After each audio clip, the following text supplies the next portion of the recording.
Same day, 11 o'clock p.m. Oh, but I am tired. If it were not that I had made my diary a duty, I should not open it tonight. We had a lovely walk.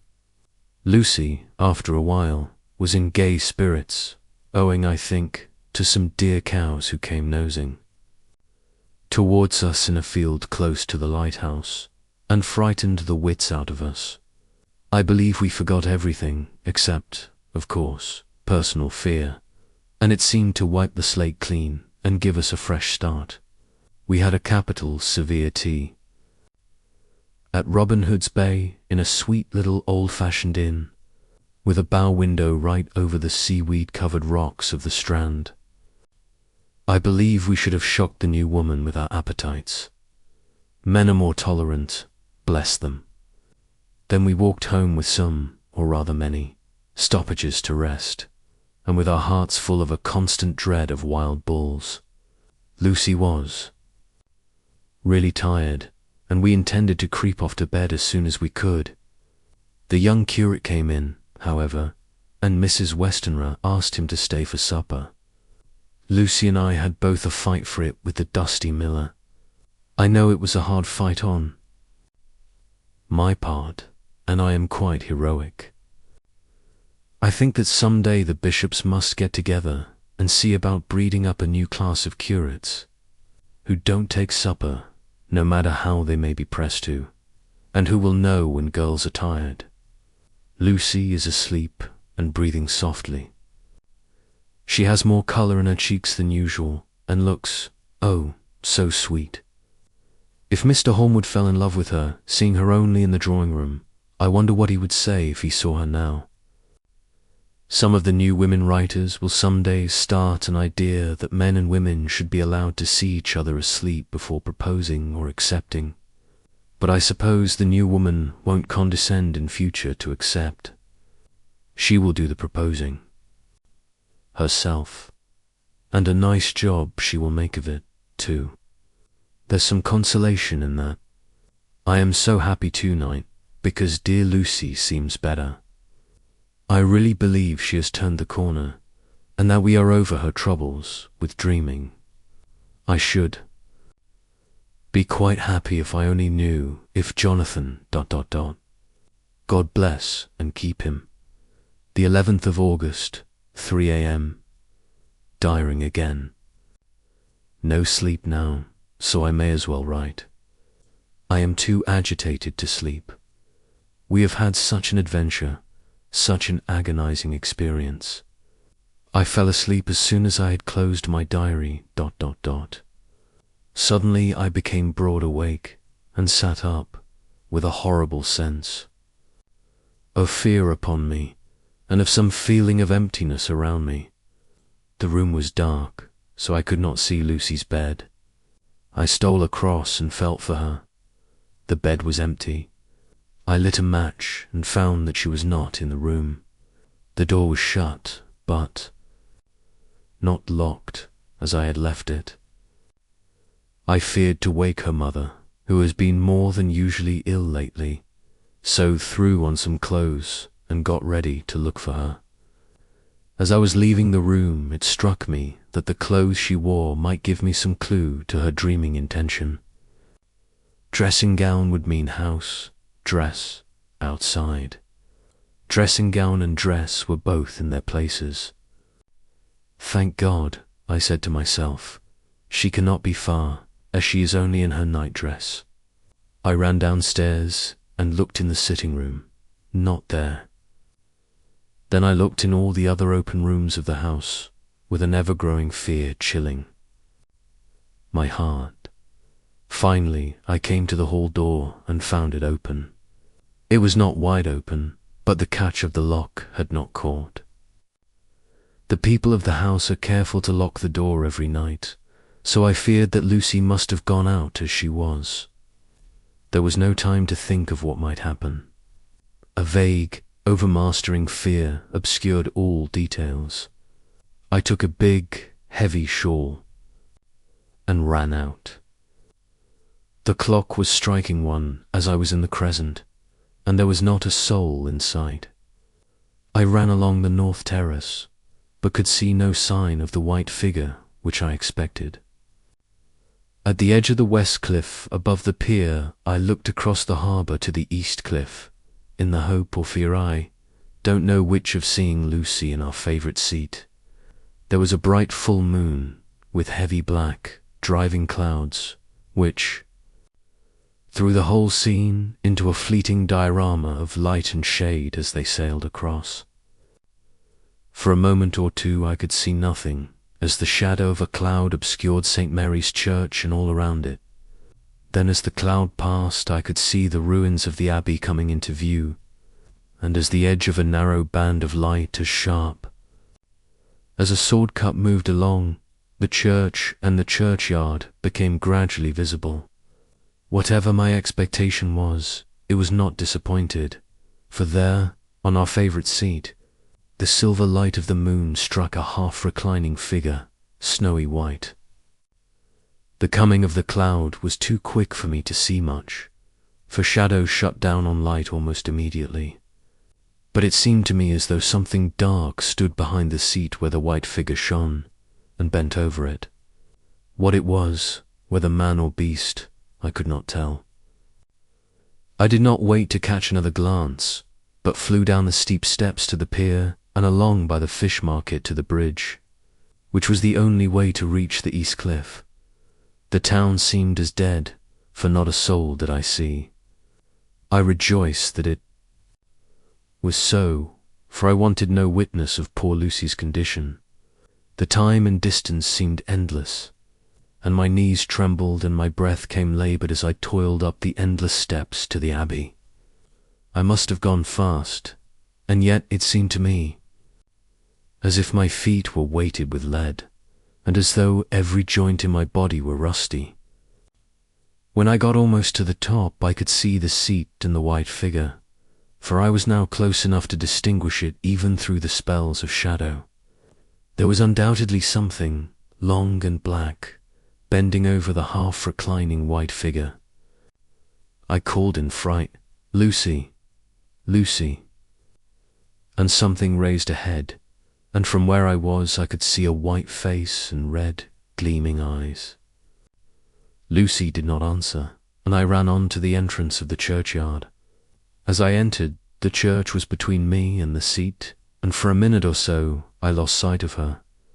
When I came in view again, the cloud had passed, and the moonlight struck so brilliantly that I could see Lucy half. Reclining with her head lying over the back of the seat, she was quite alone, and there was not a sign of any living thing about. When I bent over her, I could see that she was still asleep. Her lips were parted, and she was breathing not softly, as usual with her, but in long, heavy gasps, as though striving to get her lungs full at every breath. As I came close, she put up a hand in her sleep and pulled the collar of her nightdress close around her throat. Whilst she did so, there came a little shudder through her, as though she felt the cold. I flung the warm shawl over her and drew the edges tight round her neck, for I dreaded lest she should get some deadly chill from the night air, unclad as she was. I feared to wake her all at once, so, in order to have my hands free that I might help her, I fastened the shawl at her throat with a big safety pin. But I must have been clumsy in my anxiety and pinched or pricked her with it, for by and by, when her breathing became quieter, she put her hand to her throat again and moaned. When I had her carefully wrapped up, I put my shoes on her feet and then began very gently to wake her. At first she did not respond, but gradually she became more and more uneasy in her sleep, moaning and sighing occasionally. At last, as time was passing fast, and, for many other reasons, I wished to get her home at once, I shook her more forcibly, till finally she opened her eyes and awoke. She did not seem surprised to see me, as a call she did not realize. All at once, where she was, Lucy always wakes prettily, and even at such a time, when her body must have been chilled with cold, and her mind somewhat appalled at waking unclad in a churchyard at night, she did not lose her grace. She trembled a little and clung to me. When I told her to come at once with me home, she rose without a word, with the obedience of a child. As we passed along, the gravel hurt my feet, and Lucy noticed me wince. She stopped and wanted to insist upon my taking my shoes, but I would not. However, when we got to the pathway outside the churchyard, where there was a puddle of water remaining from the storm, I daubed my feet with mud, using each foot in turn on the other, so that as we went home, no one, in case we should meet, any one should notice my bare feet. Fortune favored us, and we got home without meeting a soul. Once we saw a man who seemed not quite sober, passing along a street in front of us. But we hid in a door till he had disappeared up an opening such as there are here, steep little closes, or wynds, as they call them in Scotland. My heart beat so loud all the time that sometimes I thought I should faint. I was filled with anxiety about Lucy, not only for her health, lest she should suffer from the exposure, but for her reputation in case the story should get wind. When we got in and had washed our feet and had said a prayer of thankfulness together, I tucked her into bed. Before falling asleep, she asked Ev and implored me not to say a word to any one, even her mother, about her sleepwalking adventure. I hesitated at first to promise, but on thinking of the state of her mother's health and how the knowledge of such a thing would fret her, and thinking, too, of how such a story might become distorted, nay, infallibly would in case it should leak out, I thought it wiser to do so. I hope I did right. I have locked the door, and the key is tied to my wrist, so perhaps I shall not be again disturbed. Lucy is sleeping soundly. The reflex of the dawn is high and far over the sea, ... Same day, noon. All goes well. Lucy slept till I woke her, and seemed not to have even changed her side. The adventure of the night does not seem to have harmed her. On the contrary, it has benefited her, for she looks better this morning than she has done for weeks. I was sorry to notice that my clumsiness with the safety pin hurt her. Indeed, it might have been serious, for the skin of her throat was pierced. I must have pinched up a piece of loose skin and have transfixed it, for there are two little red points like pinpricks, and on the band of her night-dress was a drop of blood. When I apologized and was concerned about it, she laughed and petted me, and said she did not even feel it. Fortunately, it cannot leave a scar, as it is so tiny. Same day night. We passed a happy day. The air was clear, and the sun bright, and there was a cool breeze. We took our lunch to Mulgrave Woods, Mrs. Westenra driving by the road, and Lucy and I walking by the cliff path and joining her at the gate. I felt a little sad myself, for I could not but feel how absolutely happy it would have been had Jonathan been with me. But there, I must only be patient. In the evening, we strolled in the casino terrace and heard some good music by Sparr and Mackenzie and went to bed early. Lucy seems more restful than she has been for some time and fell asleep at once. I shall lock the door and secure the key the same as before, though I do not expect any trouble tonight. The 12th of August. My expectations were wrong, for twice during the night I was wakened by Lucy trying to get out. She seemed, even in her sleep, to be a little impatient at finding the door shut, and went back to bed under a sort of protest. I woke with the dawn and heard the birds chirping outside of the window. Lucy woke too, and, I was glad to see, was even better than on the previous morning. All her old gaiety of manner seemed to have come back, and she came and snuggled in beside me and told me all about Arthur. I told her how anxious I was about Jonathan, and then she tried to comfort me. Well, she succeeded somewhat, for, though sympathy can't alter facts, it can help to make them more bearable. 13 August. Another quiet day, and to bed with the key on my wrist as before. Again I awoke in the night, and found Lucy sitting up, in bed, still asleep, pointing to the window. I got up quietly, and pulling aside the blind, looked out.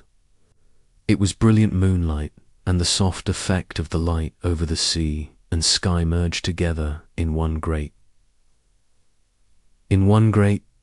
silent mystery was beautiful, beyond words. Between me and the moonlight flitted a great bat, coming and going in great whirling circles. One saw, "Herewith please receive invoice of goods sent by Great Northern Railway. Same are to be delivered at Carfax, near Meet. Immediately on receipt at goods to station King's Cross. The house is at present empty, but enclosed please find keys, all of which are labelled. You will please deposit the boxes, 50 in number, which form the consignment, in the partially ruined building forming part of the house and marked A on rough diagram enclosed. Your agent will easily recognize the locality, as it is the ancient chapel of the mansion. The goods leave by the train at 9:30 tonight, and will be due at King's Cross at 4:30 tomorrow afternoon. As our client wishes the delivery made as soon as possible, we shall be obliged by your having teams ready at King's Cross at the hour. Time named and forthwith conveying the goods to destination, in order to obviate any delays possible through any routine requirements as to payment in your departments. We enclose cheque herewith for £10, receipt of which please acknowledge. Should the charge be less than this amount, you can return balance. If greater, we shall at once send cheque for difference on hearing from you. You are to leave the keys on coming away in the main hall of the house, where the proprietor may get them on his entering the house by means of his duplicate key. Pray do not take us as exceeding the bounds of business courtesy, in pressing you in all ways to use the utmost expedition. We are, dear sirs, faithfully yours, Samuel F. Billington and Son. Letter, Messrs. Carter, Patterson and Co., London, 2 Messrs. Billington and Son, Whitby, the 21st of August. Dear sirs, we beg to acknowledge £10 received, and to return cheque £1.17 9d, amount of overplus, as shown in receipted account, herewith. Goods are delivered in exact accordance with instructions, and keys left in parcel in main hall, as directed. We are, dear sirs, yours respectfully, Pro Carter, Patterson and Co. Mina Murray's Journal, the 18th of August. I am happy today, and writes sitting on the seat in the churchyard. Lucy is ever so much better. Last night she slept well all night, and did not disturb me once. The roses seem coming back already to her cheeks, though she is still sadly pale and wan-looking. If she were in any way anemic, I could understand it, but she is not. She is in gay spirits, and full of life and cheerfulness. All the morbid reticence seems to have passed from her, and she has just reminded me, as if I needed any reminding, of that night, and that it was here, on this very seat, I found her asleep. As she told me, she tapped playfully with the heel of her boot on the stone slab and said, "My poor little feet didn't make much noise then. I dare say poor old Mr. Swales would have told me that it was because I didn't want to wake up. Geordie. As she was in such a communicative humour, I asked her if she had dreamed at all that night. Before she answered, that sweet, puckered look came into her forehead, which I call him Arthur from her habit says he loves, and, indeed, I don't wonder that he does. Then she went on in a half-dreaming kind of way, as if trying to recall it to herself. I didn't quite dream, but it all seemed to be real. I only wanted to be here in this spot. I don't know why, for I was afraid of something. I don't know what. I remember, though I suppose I was asleep, passing through the streets and over the bridge. A fish leaped as I went by, and I leaned over to look at it, and I heard a lot of dogs howling. The whole town seemed as if it must be full of dogs, all howling at once as I went up the steps. Then I had a vague memory of something long and dark with red eyes, just as we saw in the sunset, and something very sweet and very bitter all around me at once. And then I seemed sinking into deep green water, and there was a singing in my ears, as I have heard there is 2 drowning men. And then everything seemed passing away from me. My soul seemed to go out from my body and float about the air. I seem to remember that once the West Lighthouse was right under me, and then there was a sort of agonizing feeling, as if I were in an earthquake, and I came back and found you shaking my body. I saw you do it before I felt you. Then she began to laugh. It seemed a little uncanny to me, and I listened to her breathlessly. I did not quite like it, and thought it better not to keep her mind on the subject, so we drifted on to other subjects, and Lucy was like her old self again. When we got home, the fresh breeze had braced her up, and her pale cheeks were really more rosy. Her mother rejoiced when she saw her, and we all spent a very happy evening together, the 19th of August. Joy. Joy, joy. Although not all joy. At last, news of Jonathan. The dear fellow has been ill. That is why he did not write. I am not afraid to think it or say it, now that I know. Mr. Hawkins sent me on the letter, and wrote himself, oh, so kindly. I am too. Leave in the morning, and go over to Jonathan, and to help to nurse him if necessary, and to bring him home. Mr. Hawkins says it would not be a bad thing if we were to be married out there. I have cried over the good sister's letter till I can feel it wet against my bosom where it lies.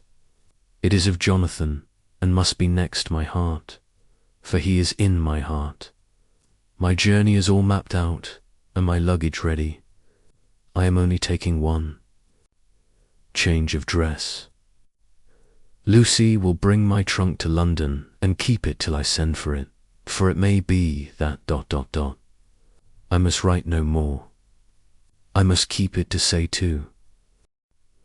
Jonathan, my husband, the letter that he has seen and touched must comfort me till we meet.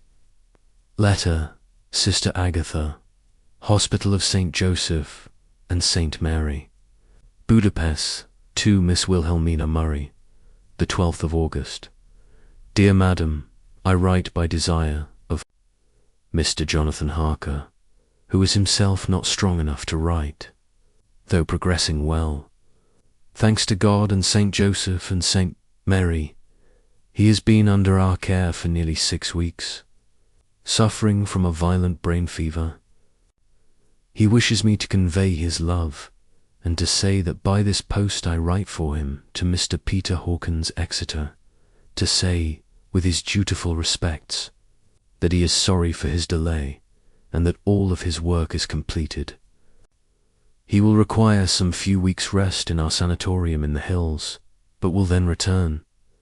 He wishes me to say that he has not sufficient money with him. and that he would like to pay for his staying here, so that others who need shall not be wanting for help. Believe me, yours, with sympathy and all blessings, Sister Agatha. P.S. My patient being asleep, I open this to let you know something more. He has told me all about you, and that you are shortly to be his wife. All blessings to you both. He has had some fearful shocks, so says our Dr. Ann. In his delirium, his ravings have been dreadful. Of wolves, and poison and blood, of ghosts and demons, and I fear to say of what. Be careful with him always, that there may be nothing to excite him of this kind for a long time to come. The traces of such an illness as his do not lightly die away. We should have written long ago, but we knew nothing of his friends, and there was on him nothing that any one could understand. He came in the train from Klausenburg, and the guard was told by the station master there that he rushed into the station shouting for a ticket for home. Seeing from his violent demeanour that he was English, they gave him a ticket for the furthest station on the way thither that the train reached. Be assured that he is well cared for. He has won all hearts by his sweetness and gentleness. He is truly getting on well, and I have no doubt will in a few weeks be all himself. But be careful of him for safety's sake. There are, I pray God, and Saint Joseph, and Saint Mary, many, many happy years for you both. Dr. Seward's Diary, the 19th of August. Strange and sudden change in Renfield last night. About 8 o'clock he began to get excited and sniff about as a dog does when setting. The attendant was struck by his manner, and knowing my interest in him, encouraged him to talk. He is usually respectful to the attendant and at times servile. But tonight, the man tells me, he was quite haughty, would not condescend to talk with him at all. All he would say was, "I don't want to talk to you. You don't count now. The master is at hand." The attendant thinks it is some sudden form of religious mania which has seized him. If so, we must look out for squalls, for a strong man with homicidal and religious mania at once might be dangerous. The combination is a dreadful one. At 9 o'clock I visited him myself. His attitude to me was the same as that to the attendant. In his sublime self-feeling, the difference between myself and attendant seemed to him as nothing. It looks like religious mania, and he will soon think that he himself is God. These infinitesimal distinctions between man and man are too paltry for an omnipotent being. How these madmen give themselves away. The real God taketh heed lest a sparrow fall, but the God created from human vanity sees no difference between an eagle and a sparrow. Oh, if men only knew! For half an hour or more Renfield kept getting excited in greater and greater degree. I did not pretend to be watching him, but I kept strict observation all the same. All at once that shifty look came into his eyes, which we always see when a madman has seized an idea, and with it the shifty movement of the head and back which asylum attendants come to know so well. He became quite quiet, and went and sat on the edge of his bed resignedly, and looked into space with lackluster eyes. I thought I would find out if his apathy were real or only assumed, and tried to lead him to talk of his pets, a theme which had never failed to excite his attention. At first he made no reply, but at length said testily, "Bother them all. I don't care a pin about them." "What?" I said. "You don't mean to tell me you don't care about spiders?" Spiders at present are his hobby, and the notebook is filling up with columns of small figures. To this he answered enigmatically, "The bride maidens rejoice, the eyes that wait the coming of the bride." But when the bride draweth nigh, then the maidens shine not to the eyes that are filled. He would not explain himself, but remained obstinately seated on his bed all the time I remained with him. I am weary to-night and low in spirits. I cannot but think of Lucy and how different things might have been. If I don't sleep at once, Clara, the modern Morpheus, say those arche se lettres. Oh, I must be careful not to let it grow into a habit. No, I shall take none tonight. I have thought of Lucy, and I shall not dishonor her by mixing the two. If need be, soon I shall be sleepless. ... Later. Glad I made the resolution. Gladder that I kept to it. I had lain tossing about and had heard the clock strike only twice when the night watchman came to me, sent up from the ward to say that Renfield had escaped. I threw on my clothes and ran down at once. My patient is too dangerous a person to be roaming about. Those ideas of his might work out dangerously with strangers. The attendant was waiting for me. He said he had seen him not 10 minutes before, seemingly asleep in his bed when he had looked through the observation trap in the door. His attention was called by the sound of the window being wrenched out. He ran back and saw his feet disappear through the window, and had at once sent up for me. He was only in his night gear and cannot be far off.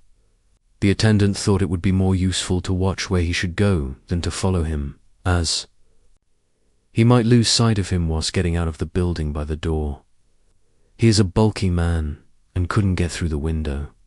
I am thin, so, with his aid, I got out, but feet foremost, and, as we were only a few feet above ground, landed unhurt. The attendant told me the patient had gone to the left and had taken a straight line, so I ran as quickly as I could. As I got through the belt of trees, I saw a white figure scale the high wall which separates our grounds from those of the deserted house. I ran back at once, told the watchman to get 3 or 4 men immediately and follow me into the grounds of Carfax, in case our friend might be dangerous. I got a ladder myself, and crossing the wall, dropped down on the other side. I could see Renfield's figure just disappearing behind the angle of the house, so I ran after him. On the far side of the house I found him pressed close against the old iron-bound oak door of the chapel. He was talking, apparently to someone, but I was afraid to go near enough to hear what he was saying, lest I might frighten him and he should run off. Chasing an errant swarm of bees is nothing to following a naked lunatic when the fit of escaping is upon him. After a few minutes, however, I could see that he did not take note of anything around him, and so ventured to draw nearer to Himtha. More so, as my men had now crossed the wall and were closing him in. I heard him say, "I am here to do your bidding, master. I am your slave, and you will reward me, for I shall be faithful. I have worshipped you long and afar off. Now that you are near, I await your commands, and you will not pass me by. Will you, dear master, in your distribution of good things, he is a selfish old beggar anyhow. He thinks of the loaves and fishes, even when he believes he is in a real presence. His manias make a startling combination. When we closed in on him, he fought like a tiger.